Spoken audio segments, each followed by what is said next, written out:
Yeah. So, welcome one and all to Down into the Deep, the very first episode of a podcast hosted to you by the Cult Classics. I'm your host today, Dio, and with me is our co-host, Void Walker. You want to lead us off, Void? Hi, I'm Void Walker. For those of you who don't know, I'm usually the person who's recording all the stuff on the YouTube channel. Go check that out, by the way. I just put a link to it on the Twitch channel. I'm going to be uploading a lot of videos there, including a Call of Cthulhu session very, very soon, so keep an eye out for that. And we're here with our special guest today, Darby, or Armon. Armon, you want to Hi, tell I'm us a little bit about extremely- yourself? Yeah, of course. Junior in high school, 16, love D&D, Call of Cthulhu, video games. I'm a regular old shut-in. Hell yeah, what a lad, ladies and gentlemen. So as you heard, today's episode is going to be primarily based on D&D, tabletop RPGs, Call of Cthulhu, everything that sort of falls into that subcategory, and as well as online RPGs, which are basically just table RPGs, but you're playing them on an online source, how those are working nowadays. We're also maybe going to tap into how morality comes into play in effect on the tabletop RPG experience, if that should factor into decisions that you as a player make, or your characters themselves make. With that, I guess we'll just pretty much get right into it. So on the topic of really just sort of tabletop RPGs, what sort of experience does everyone have with playing tabletop RPGs? Void, do you want to start us off? Sure, I'll start us off. My experience in terms of overall exposure to tabletop RPGs goes as far back as, I don't know, the 5th grade, maybe 4th grade. Me and my two of my best friends just sort of like heard about it from one of our friends' dads, and so like we just sort of started looking into it. That was the first when we all started getting into the internet, so power of Google, a beautiful thing. We looked it up. We decided that on Halloween we'd try out a D&D thing. I think we did it like 1 or 2 times, but like we were dumb kids, so we didn't really know how to do it properly. But in more recent times, mainly this year, I've had a ton of exposure to Chaosium's Call of Cthulhu, with Dio over here being the dungeon master. And I think one of the most important things in any tabletop RPG, no matter the campaign, no matter the what game it is, you have to have a good dungeon master. And Dio over here is one of the best dungeon masters probably I've ever played with, considering he's one of the only I've ever played with, but I've heard nothing but good things about him. Cool. Armon, you want to tell us a little bit about what you're going on? Thank you again, Void. Very, very, very cool. Thank you so much for sharing. Yeah. I've been playing D&D and tabletop RPGs for about 4 years now. Started off in a after-school club, meant for like D&D and just gaming and all that stuff. Started off with my own teacher actually being my first DM, and Hell yeah. he's very much into D&D, so that was a very good first experience. As kind of a little side note, I do think that the first experience of D&D is one of the most important ones, honestly. If it goes bad, you can lose interest entirely, but if it goes really good, you can become obsessed with it for years, like me. Oh yeah, most definitely.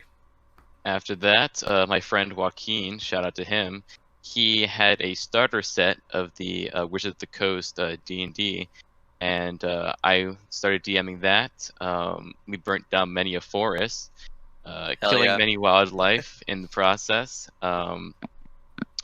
Gaining a goblin companion and all that jazz. Afterwards, took a quick break, while I kind of lost interest, but I recently got back into it a few years ago, and have just been, playing online games. Actually started hosting my own one, which is a several months along now D&D campaign, which Dio over here is a part of at the time.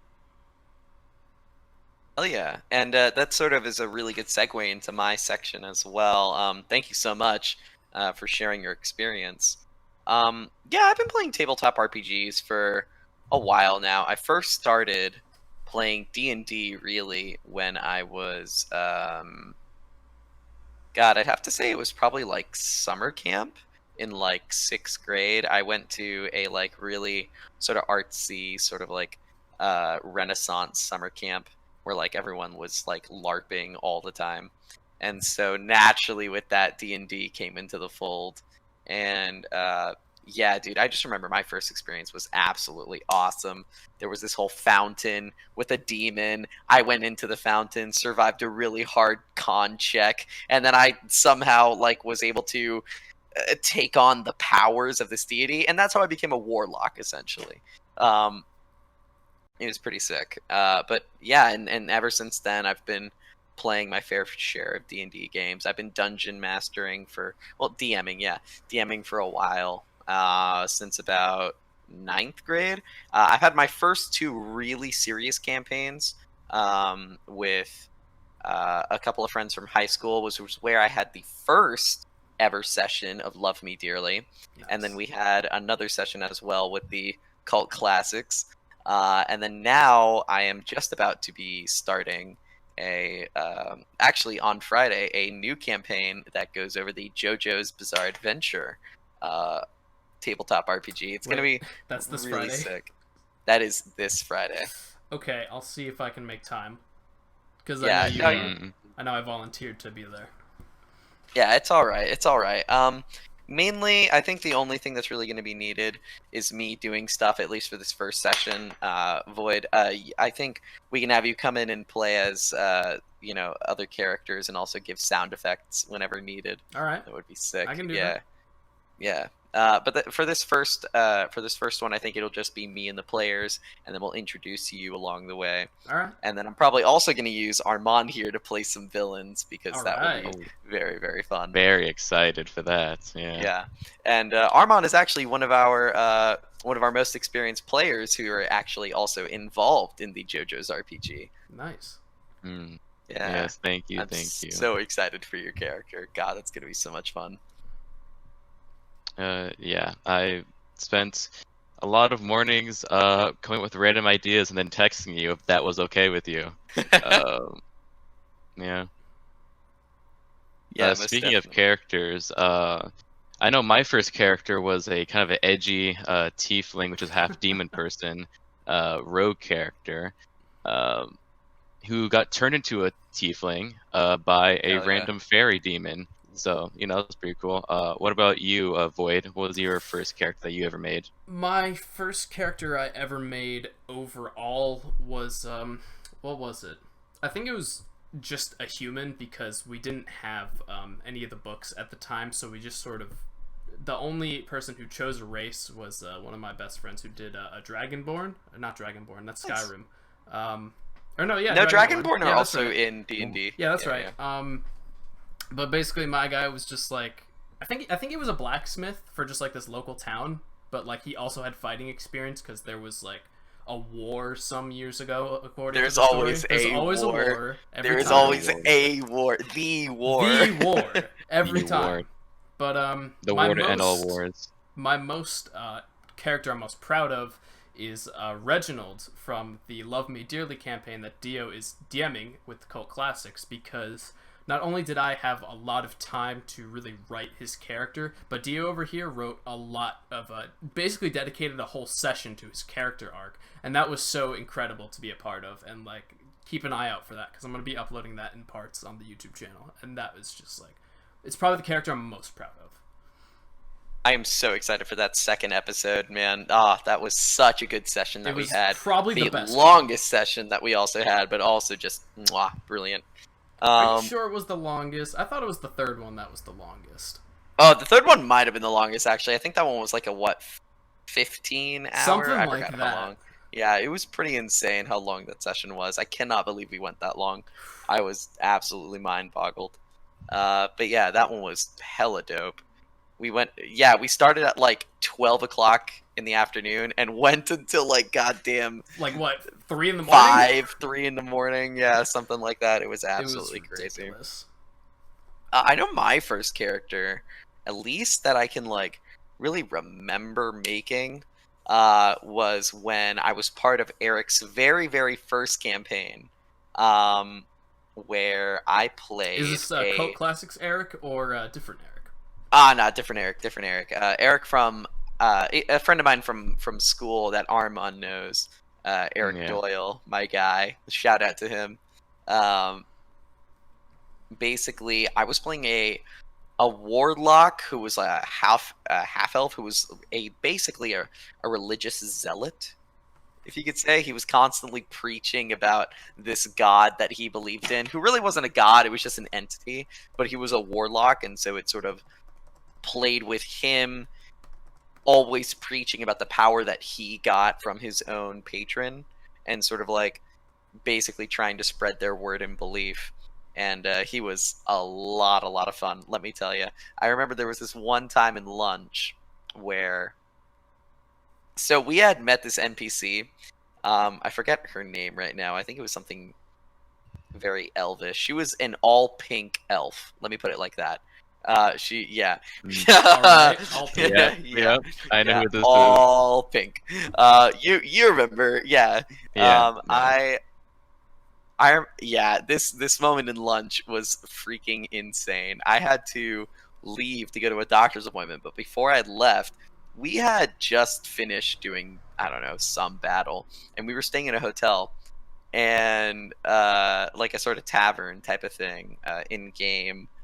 And I remember there was this sort of like weird chemistry that had been building off of my character and this pink elf. And so at this sort of tavern place, whilst my comrade Jack, his character, was doing watch in the hallways, he sort of just let it slide that I passed by and went over to her room, and we had to roll sex checks. Now let me tell you, dude. I remember Eric rolled a like 18, 19, something really insane. He Really rolled high. a proper high number. And then I rolled and I got like a 4. And I was like, wait, Eric, I have to leave right now. Please let me re-roll this. Please. Like a magic DM favor, let me re-roll this. And he was like, okay, you can re-roll it. I fucking rolled the dice, and right there, boom, nat 20 on the fucking sex check, dude. It was insane. It was like, he described it as like your characters had the proper best sex of their lives. And like Diego's character, because he's leaving, is like so out of it, he can't even fucking go on the next day. Oh, I should also preface, yes, we play D&D during lunch. It's a Nice. thing. That's like the Good. best time to play Yeah. it during school hours. We would just have like mini little 1-hour sessions. It was pretty sick. Question about that. Yeah, what's up? Up until what grade? This is a little tiny bit off topic, but not really. Up until what grade did you have recess? Ooh, that's really interesting. I think I stopped having recess at about like 3rd grade, 4th grade, because I remember because like when I went to 5th grade, that's when I started attending basis. They don't really have a period for recess. It was more of just like lunch, and if you finish lunch early, you can go play outside, sort of thing. Wow. Yeah. Only reason I ask is because I had a recess all the way up until the 8th grade, and we got to do God, so what much the stuff, dude. fuck? I'm not Dude. kidding. I had Jesus. recess every day up until the 8th grade, and we Nah, we did all sorts of stuff. It was crazy. at the time we didn't even want to go outside. It was just like, why the fuck it's hot as hell. Why do you want to go outside? Like, we could just sit in here and do literally anything else. And all my friends and I would just play like card games, or we would talk and chill. Like, I don't know. I never really liked going outside. It was It was always just like, Yeah. plus afterwards when you come inside, everyone was always sweaty. That dude, I remember that was one thing in school that always got to me. So this is going a little bit off topic, but whenever you would go into class and there's that one guy who just got back from going outside and he's like drenched in just sweat. totally he's just flood. like, and he's like, "Hey dude, can I borrow your pencil?" Like, no, No. you Ew. cannot borrow my pencil. Like, what? Get your fucking sweaty hands out of here, fucking. Get that out of here. Disgusting. But I know that for me, 5th grade was the last time I had recess. And actually, this is a small little story, but I remember in 5th grade, I was getting bullied by these pack of girls, right? And Sick. Yes, but they were also my friends, but they were also my bullies. So it was a very complicated fifth grade. Either way, continuing on, I remember like, is that okay? So we were basically playing some type of game, and what eventually happened is that I accidentally peed my pants during Oh Ooh, that's a mistake no, I never made. dude. yeah. Fuck. And that happened twice. So Oh. yeah, it was Yeah. pretty bad. I never liked going outside of recess. Teachers would try and punish me by keeping me indoors, and I was like, "Thank you. I don't like Thank going you. outside, so you're doing me a favor." And they never understood that. And Oh my honestly, God. it just worked out for me. So It's always good when you can get those little wins. Like, you know what? Fine, I didn't even want to anyways. You know, like, yeah. jeez. But back on topic, I actually did have something I want to talk about. Yeah, go ahead. So, in relation to D&D, Call of Cthulhu, tabletop RPGs, about, I think, like a year ago maybe, my friend asked me if I could build a world in D&D, and I was like, yeah, sure. He said he would cover all the DMing and what version it would be and whatnot. He just wanted the creative background. So for the entire month of October, I was doing nothing but just world building, and I came up with an entire civilization down to like a shack on the side of the road. And it's like, Oh wow. I just think to myself, Jesus. like, should I go back and finish that project? Because for the most part it was done, but it was never fully fleshed out. He used the background, but I never used it. And when I think about Love Me Dearly, I think, wow, Dio, you must have taken a while to write that, because there is so much and the sessions are so long. And I was just thinking, like, should I finish that project, and could we possibly use it in a session? I think, I mean, definitely, dude. If you've already built a whole world, I mean, there's no reason why not to finish it, right? If you'd already spent that much time working on it. And just to comment as well, you know, like, with Love Me Dearly did it take quite a bit of time to write. I mean, but that's what makes it so good, right? Is when you have Absolutely. each and every building that has, you know, an actual layout, when you have characters that are supposed to be in the building. And I feel like a lot of things that some DM should also work in as well that I don't see a lot of the time is, well, actually, that's not too true. I'm seeing that nowadays more and more on some D&Ds, but like the application of like a sort of like series of time events that happen. So like making it to where the story is not based just on decisions that the characters are making, but rather that there are NPCs that are going to do things in a certain amount of time, and whether or not your characters can actually get to that, and like assess the situations within the proper amount of time, that will ultimately you know, alter the storyline and alter what paths they go, is a really good thing to like include. And I feel like that's just, it's that little bit of just extra emphasis in world building that, you know, makes it the most enjoyable for characters, you know, and players, sorry. Well said, Dio. Which actually brings me to a question I had for you. So, you are very good at DMing. For someone who is just starting out, maybe not someone who's just getting into D&D, but this could also apply to people like that. For people who are just starting out in DMing, what advice would you offer them? Honestly, I feel like this is a question that can be addressed to both me and Armon, because Sure. Armon and I actually do a lot of world building together whenever we're working on our projects. Like, we always bounce ideas off of each other. We're always giving each other suggestions and stuff. And Yeah, that's how, sure, you both can answer it. yeah, I mean, you know, Armand gave me some insight with some questions for Love Me Dearly, especially in instances when we were working on his character. And, you know, as well as for the campaign he was talking about, Return of Anam. And I've also asked him for so much input on JoJo's, man. Like, God, it's been absolutely crazy.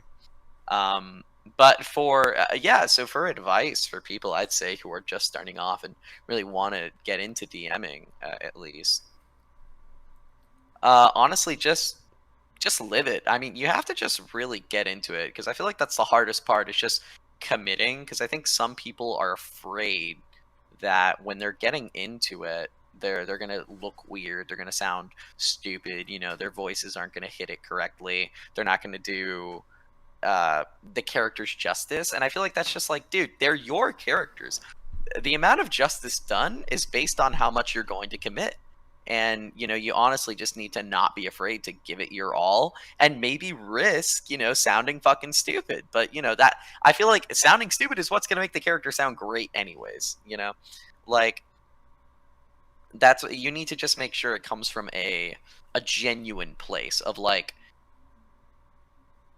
actually making the character seem like a living, breathing being that could really exist, as opposed to just some cartoon character, right? Like, because the whole point is that the world needs to seem real. It needs to feel real, at least from the perspective that the players are looking from, right? Like, these are decisions really happening that are going to affect actual beings, and, lives could sometimes even be on the line. And that's just something that you have to take in. You need to make it feel very real. That's at least what I would say. What about you, though, Armon? Well, first off, yeah, I would definitely agree that making NPCs and towns and issues all seem real, and like really immersing yourself into the world that you've created is definitely one of the most important parts of being a DM. Advice that I would give for just starting off new DMs or people who are into D&D but haven't DM'd before is you don't have to be perfect at all. You don't have to be, you don't have to have the most perfect voices with the most interesting storylines and the most engaging characters in the world. If you're just starting off and being new, it's okay to like not be the best, right?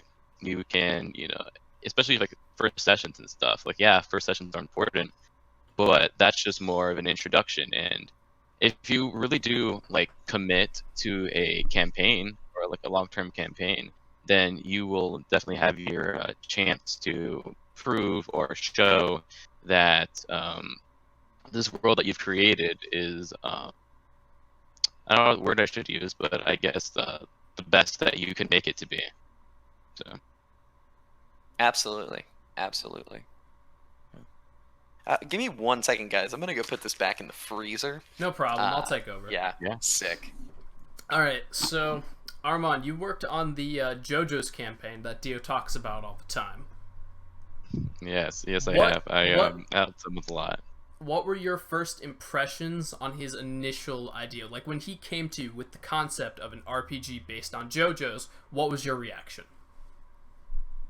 My first reaction was, that's super sick. That's awesome. Of course, there were some things where I was like, oh, that could be interesting, potentially. But I was definitely very interested in the idea of players inhabiting stand users and having their own stand where they could, create it, and especially in tabletop RPGs where basically everything you do is just how creative you can be with your character. And in a world like JoJo's where there's stands that can do a million different things, I think that a JoJo's campaign could definitely highlight that very, very well. Well said. Do you think it could become, like, if it did well enough and enough people enjoyed it, do you think that the sort of creative aspect surrounding JoJo's and the sort of vibe it gives off, do you think it would be possible for a real, actual, professional RPG system to be published, kind of like Call of Cthulhu, like with Chaosium did? Like, do you think if enough people enjoyed it, do you think that could be a possibility? Yeah, 100%. The stand stats in themselves are already, a really good baseline to work with. Of course, you would have to come up with like skills and like stats for your character. But I 100% think that JoJo's could become a really like professionally made RPG system. All right, Dio, I see you're back. You have your beautiful mug that I can Yes. never get over that. I was hearing in a bit on what was happening, and God, I hope JoJo's is made into a proper RPG, not just like this Patreon RPG that's released right now, but like a proper, like full-fledged. God, that would be so great. It definitely has the potential. Definitely has the potential. I think stands and the creative aspect behind them, because stands pretty much could do anything. if you create them, you could make a stand that does pretty much anything. And Yeah, I think, they have a lot of creative versatility. I think that specifically would be what attracts people, because like you can have a fighting spirit that could literally have any sort of ability, and I think that is really appealing to people who are proper into tabletop RPGs. And even just people who like world building in general. Like, JoJo's is an amazing world, and I think turning it into an RPG would be... I feel like a lot of people could appreciate that and would be invested in it. Most definitely. I think it would also just appeal to the JoJo's community as a whole, because, Totally. like, I mean, who isn't a JoJo's fan and has thought, like, oh, dude, this would be such a cool stand idea, or, you know, like, ooh, I bet that song would be a really cool stand. You know, like, everyone's thought about these things, and, like, having an RPG really allows you to bring that creative nature just to life in a realistic setting where you can actually apply it in practical, well, I say practical, it's JoJo's, in practical scenarios, right? You know, and, like, actually using them. I think absolutely it should 100% be an RPG. Well, most definitely, I would pay money for that. Yeah, for sure. Yeah, I would love to. I mean, just like the idea of like everyone's thought. You know, most JoJo's fans have thought of, oh, what would my stand be if I were in the world? And kind of basing off of that, one thing I would be worried about with a JoJo's RPG system is any kind of restrictions put on what stands you can have. Because there's always that one kid who's like, yeah, my stand can kill everything in the world when I, you know, snap my fingers, right? Yeah, of course. And so, yeah, basically. And so I'm just worried that with an official system, there might be like, yeah, okay, you can choose these 6 stand ideas, and that's it. So sort of That's like the fair. classes for D&D. I understand that. Yeah, I see that. I feel like maybe there can be not so much like a selection of different stand types, but maybe just sort of like they give you a sort of like guide foundation to work off of. Like a template. I don't know. Yeah, sort of like almost a template. Like, because obviously, you know, we don't want people who can like reset the universe or something Yeah. like that. You know, like that's just, it's ridiculous. Like maybe how- that could be used as a plot device that a villain uses, but you know, like that, Yeah, that is see, like- that is part of the story, but not something a player could use. Something like, yeah. I think maybe we should just preface that, hey, like in the beginning, maybe in like the preface of the book, when it says, you know, all the intro stuff, that it could just say like, it is more than usual that the most powerful stand types are reserved to villains, and, you know, stands that have like versatility uses, or, you know, are just like, each and every stand user has to be an average normal person. Thus, they would have an average normal stand, right? That makes sense. Yeah. And I feel like it would just, you know, should preface that for, you know, at least all game purposes, perhaps. I think, for sure, because like the villains in JoJo's are not normal average people at all. At all. And At all. Well, Yoshikage Kira. No, I'm kidding. Yes, this serial killer, you know, Yeah. an average Joe. But you have like a mafia boss, you have an actual vampire, you have, you know, all that sort of stuff. So the villains are definitely not the most normal people. However, I do think that just in general for most RPGs, players are kind of the underpowered ones, while the villains are something of like, they have like the power of God on their side, or they have some crazy ability that can, you know, do whatever. So, and, you know, in media and all that stuff, that's usually the case. So, yeah, the villains are definitely, they're crazy. They're absolutely bonkers. They are so wild, they're out of dude. their minds. Fucking the literal president of the United States. How does that even... I don't... Who knows? Who thinks of that? That's a better question. Who thinks of this shit? Iraqi, apparently, I guess. Man, it's so wild. But that's why we love JoJo's, you know? It's just so crazy.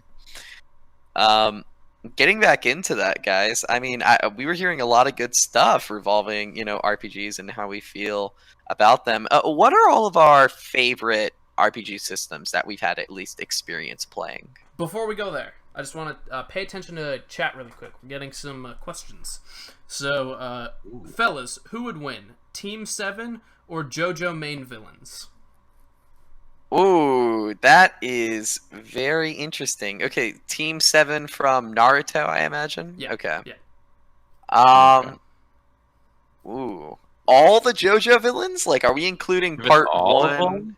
and 2? Like, Well, Ultimate Cars? Like, what are we let's- including here? Let's count. Okay, when it comes to someone like Dio, who makes 2 appearances as first just a vampire and second a vampire/stand user, let's take Dio in his prime as a stand user. Before Right, he of course. but before he sucked out the blood of Joseph Joestar, because that Yeah. technically makes him overpowered. So that will be Dio's prime. As for the Pillar Men, I think we would count someone like Cars before he became the perfect being. Yeah, because I was about to say, Okay. Ultimate Cars is just broken. That's yeah. Except in space. Yeah. Okay, He's makes also sense. trapped in space. Yes. Yeah, he is Uh, also floating in space. Yep. Spoiler alert. Sorry. Yeah, sorry, Watch part guys. 2. Yikes. Yeah, if you haven't watched part 2 yet, come on, dude, what are you doing? Like, come on. Okay, cool. I'm thinking. I'm actually Yeah, not that honestly- familiar with Naruto, so you guys are gonna have to take this one. I'm gonna be honest, I'm not too familiar with Naruto. I've watched some I'm gonna be of it. honest. I'm not too familiar with Naruto. Yeah, it's just not one of those animes I ever got around to watching. Yeah. It's just so Um, long.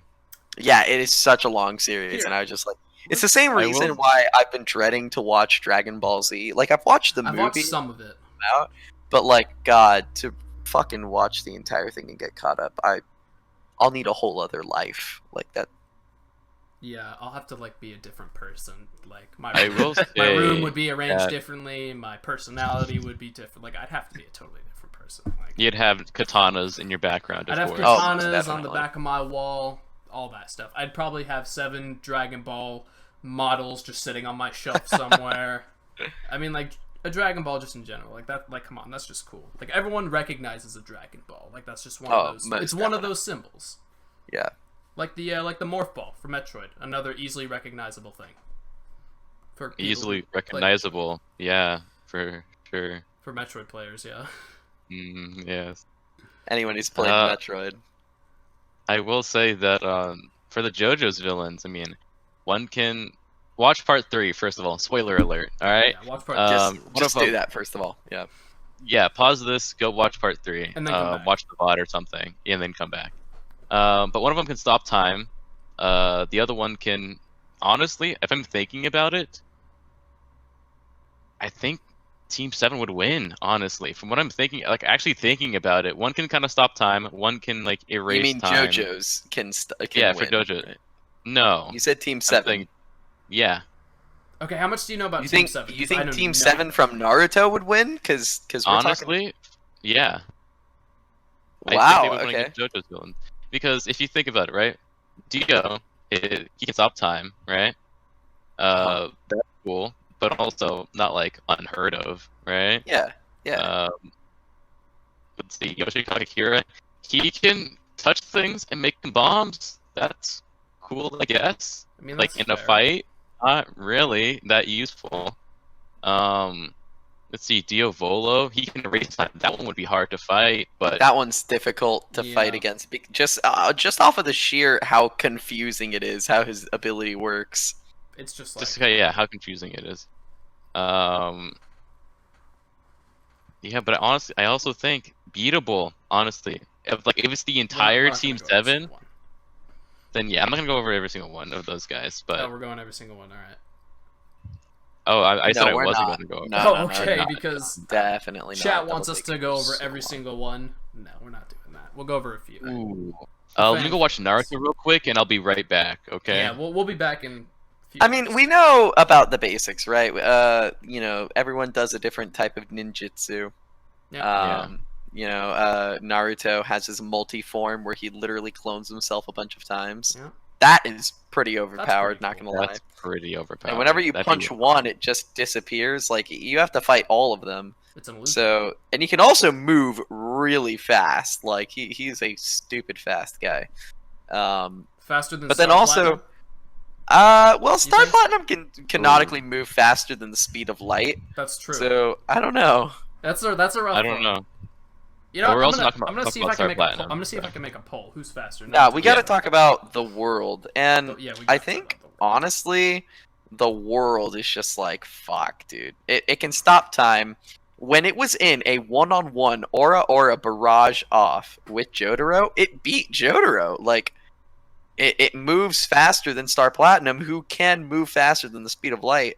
I mean, Dio alone is such a more formidable foe. Like even without his stand, just the fact of his vampire abilities, like the fact that he can shoot a laser eye of like freaking eye fluid, and At then he can incredible also speed, mind you.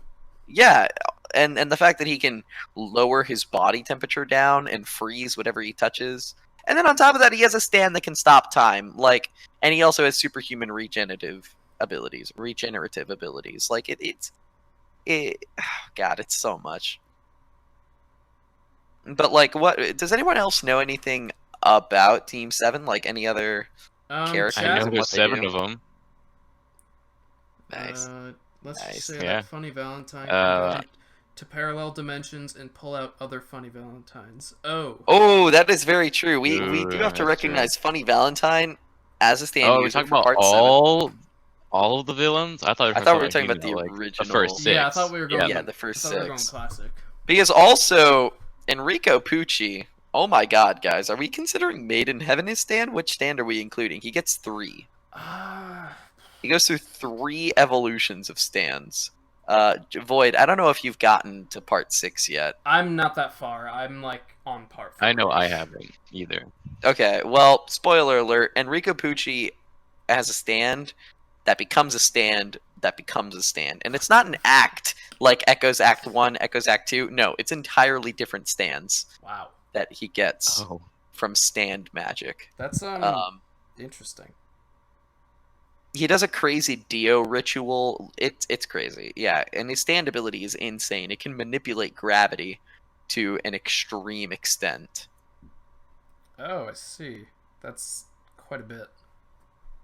Yes, sir. Yes, Gravity. sir. I mean, like stopping time is one thing, but like gravity all at once. It can do a really crazy ability. It can basically make his stand the center of the gravitational pull. Oh, so he could And just it can, pull his enemies close and just. or he can reverse it as well. He can push everyone away from his stand. So it could also work as a repulsion field, like a shield, sort of. Yeah, sort of. Yeah, exactly.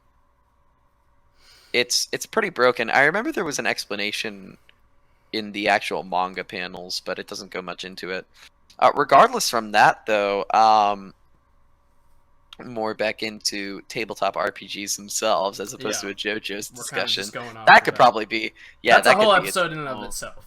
Yeah, we could. that's Oh a my whole God, episode. I could sit here and talk JoJo's all day. Oh, yeah. But regardless of that, Let's shift the topic to Call of Cthulhu. Why not? Everybody is pretty familiar with that in this party. Dio, I know you are. oh but yeah, we've all played. we all played that a lot. Yeah. So, where to start? Let's talk about the art in the handbook. Out of Oh, gosh, out of, dude. out of all the art, from what everyone has seen, what would you say is one of your favorite, or just a few of your favorite art designs? Honestly, I have to look through the book again. I do not remember. That's all good. I mean, even just the cover of it is just immaculate. Like the picture of Cthulhu that it has, and then the picture of like the weird elephant god thing that they come across, like a group of archaeologists. But other than that, also, I think at least my favorite design would probably have to be the way that they draw Cthulhu Oh, in the yeah. actual like demigods and Great Old One section of the That's book. my answer as well. My gosh, dude, it is so good. He is literally crouching on an entire mountain to show you perspective.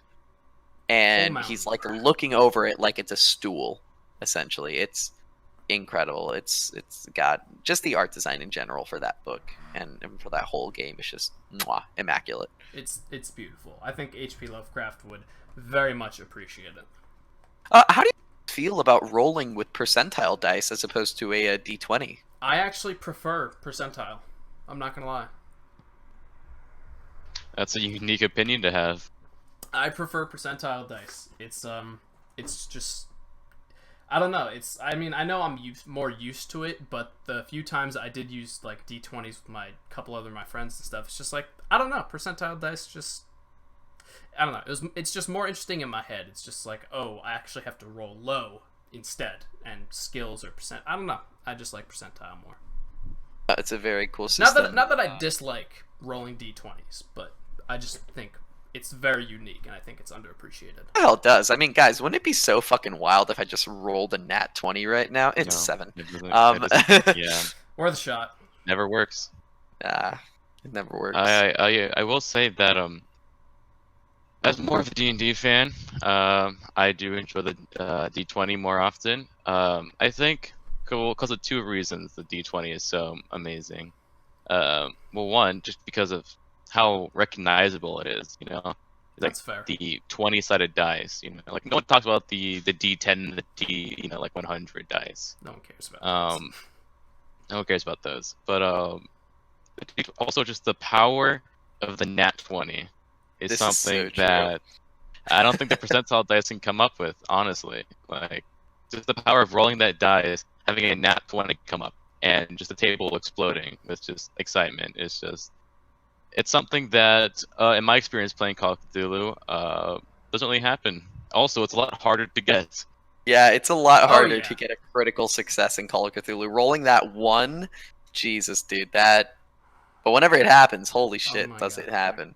Critical failures. We've had some pretty funny moments with those. We've had let's be some honest. real bad critical failures. Yeah, this is for sure. But I will agree. Yeah, the power of the nat 20 is insane. Just like the amount of adrenaline I get just from seeing someone. Like I watch streams of people D&D, people playing D&D, and even just watching someone roll a nat 20, I'm like, fuck yeah! Like I will literally in my own chair go like, yes! Oh my god! Like it's a whole nother level. I completely agree.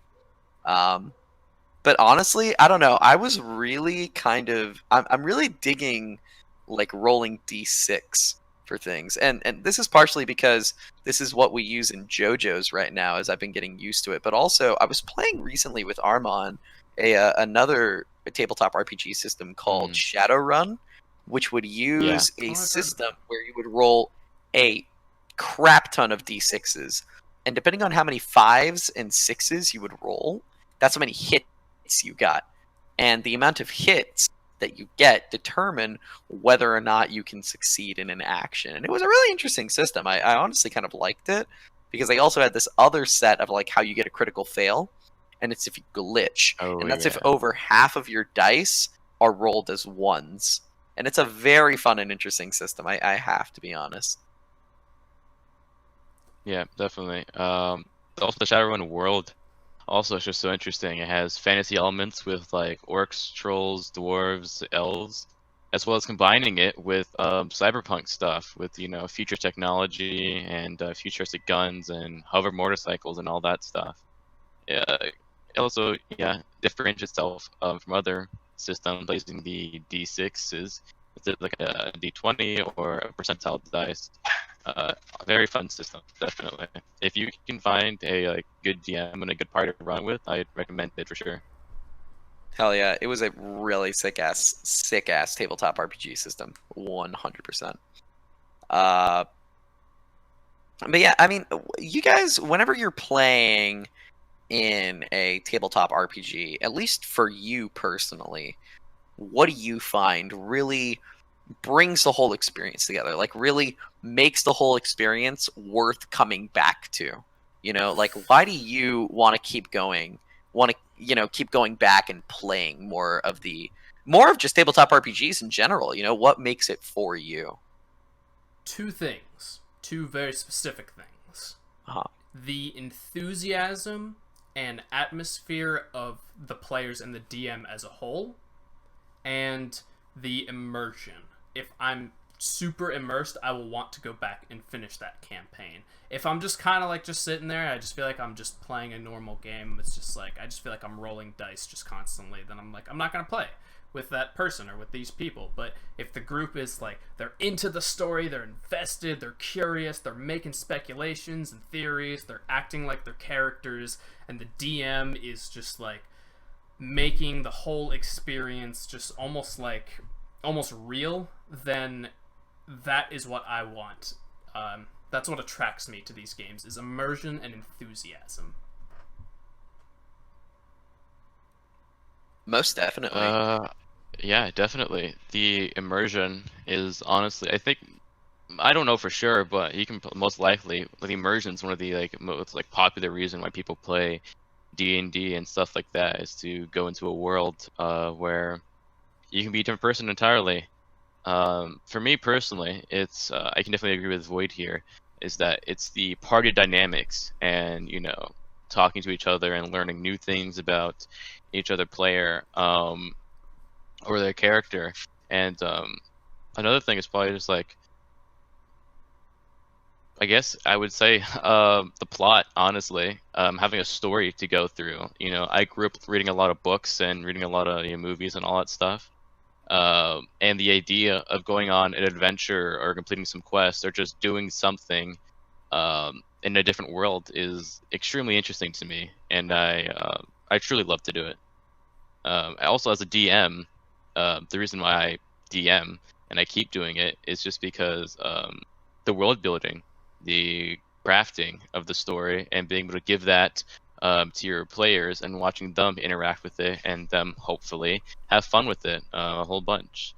And of course watching them have their own party dynamics. It's always a great time. I love it. Hell yeah. Well said. Hell yeah. I have to absolutely agree with that world building section. God, there is just something, it hits different, just being able to make an entire universe, a whole dynamic lore, everything, and then just watching it come to life in the most practical setting of people living in it and actually acting with it. And on top of that, just having a great time with it is honestly some of the best things that a DM could ever experience with their game, with their universe. At least for me personally, I really just get off on the atmosphere and just the entire sort of, I guess as you guys really put it, the whole dynamic of just working with a party, working with these other individuals, some of which might be people you regularly work with, some of which might be your closest friends, some of which could be complete strangers, and yet still having this dynamic of, hey, we're a team, and whether or not we like it, we have to work together to get to this end goal. Whether it be through actual cooperative means, or if it's just I'm trying to survive and you happen to be surviving with me type of means. Honestly, that just reels me in every time, because I know that every single time I'm going to get something completely new, completely different, and it's just an adventure waiting to happen, as you guys did. Yeah, the definitely the idea of a chosen family is definitely a very big part of D&D, and having your party and people who you it depends on what type of game you're playing, but usually it's people you don't know at all beforehand, and you get to know them, and you basically become a family or a party of sorts, and hopefully towards the end you would basically have your character die for each other. So yeah. God, I tell you, in moments of a campaign where you see characters like PCs sacrifice things for each other, or even to the point sacrifice their lives for the party, it hits so differently, because it's like a real individual you've really made this bond with, their character you've built this bond with, and now they're just dead. They're gone. Just gone, dude. Yeah, it's different, man. And it's so weird as well, because... Oh, I'm sorry, go ahead. Yeah, sorry, continue? Yeah, go ahead. Okay, basically, it's so weird as well, because, how do you describe that to other people? It's hard, I'll tell you, isn't it? How do you go into work, how do you go to school, and how do you tell people, oh, I'm sorry, I'm sad because my comrade died? Oh, I'm sorry, no, not my real comrade. It's in a game that I play with my friends.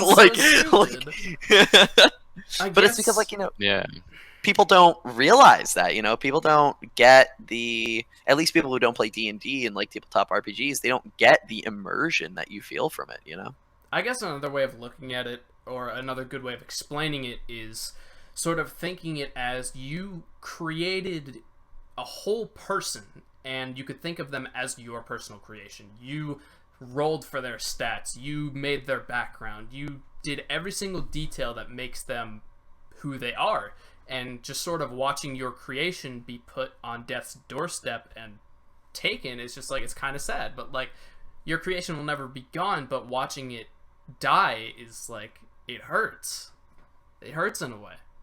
Like, I honestly thought in that first Love Me Dearly session, when I somehow dodged a bullet from Lynn Shepard's rifle, I thought right then and there, I thought I would die. I thought I was done. I just went for it. I was like, you know what? I'm just gonna try and take this guy down before he has a chance. I did not expect to survive that. It just sort of happened. Yeah, I think he missed his shot, honestly. He was trying to shoot you, but he was just like fumbling around and just fucking shot like the wall or something. Yeah, it was pretty insane, honestly. A more formidable opponent, and you might not have been so lucky. That's all I'm saying. Yeah, I know. We've talked about what could have happened many times. Yeah.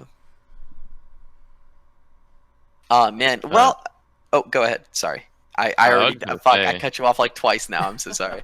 No. I'm cutting you off. It's whatever.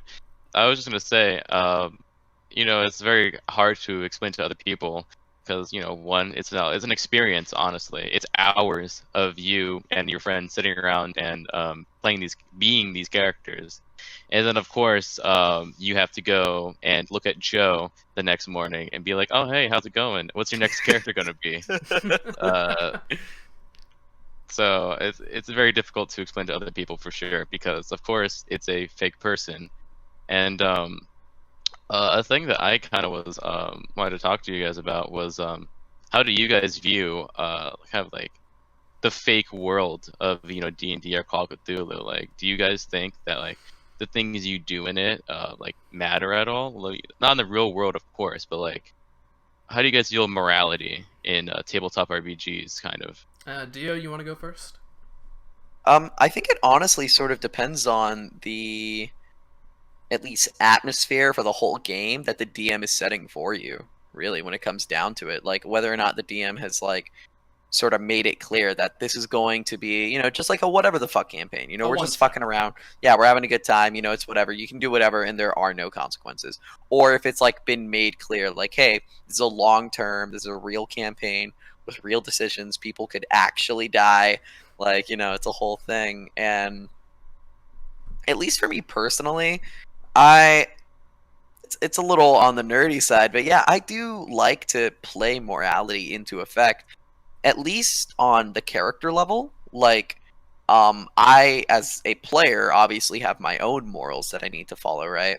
And I won't do something as my character that'll outright break some of my more serious morals, but at least as my character, like, let's say I'm playing an evil character, like, of course I'm gonna be the murder hobo occasionally. I'm gonna kill someone because why the fuck not? We're in a creative setting. There are no consequences, at least in the real world. Like, I'm not gonna go to jail for killing this fucking NPC, right? Can you imagine? Oh man, I don't know, dude. Fucking LARPing. You actually get arrested. You taken on trial for killing Bob's NPC. Fucking. That's a good idea for a comedy sketch. Dude, that would be really hilarious. D&D, but like it has real world consequences. Yeah, at least for me personally. Void, how about you though?